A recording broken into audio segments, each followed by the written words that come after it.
Today we're going to be building a DIY mid-century modern coffee table out of solid walnut on Modern Builds. First, I set up a stop block on my miter saw and I cut this 2-inch thick maple to size.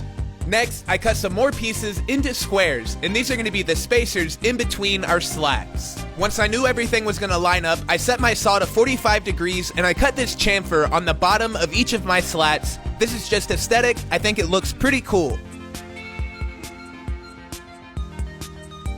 I'll be using a dowel that runs through each of my spacers and slats to secure all of my boards together and to help with alignment. This was one nice thing about the spacers being square. I didn't have to worry about which side was up, even though I always had the edge grain facing the tabletop. I know a lot of people don't have a drill press, but mine isn't expensive. It's under $100 and you can pick one up just like these from Home Depot or Harbor Freight. And this is a good time to mention, if you like DIYs like these, make sure and follow me, Modern Builds, for more. I mentioned earlier that I wanted edge grain facing up on my spacers, and so that meant I needed to attach each of my legs to the bottom of one of my spacers. And I used this doweling jig, so I had a secure connection.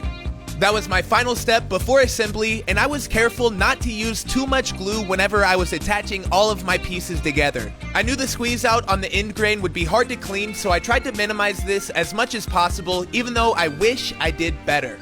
I do have to say though, this project was my funnest glue up or assembly that I have done. Everything went together so easily because my preparation was thorough.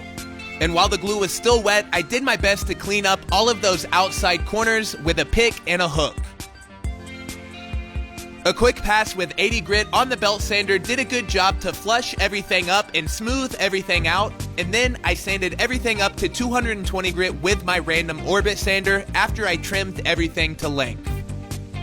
Now that our top is complete, we can focus on the legs, and I used this Rockler taper jig to put a nice angle on the outside edges.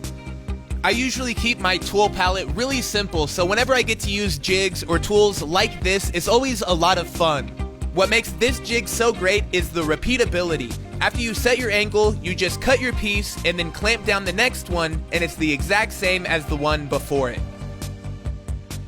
While I could still get to the bottom of the table, I stamped my name and the date on it and then went ahead and applied an oil finish. Make sure and check out Maker Brand Simple Finish. I really loved the way the walnut grain popped, and then once that finish had a little bit of time to cure, I added some wood glue and dowels to the joints in my spacers and the end grain of my leg, and I clamped everything down overnight. So there you have it. I really hope you enjoyed this DIY mid-century modern coffee table build. Be sure to follow me, Modern Builds, for more DIYs like these.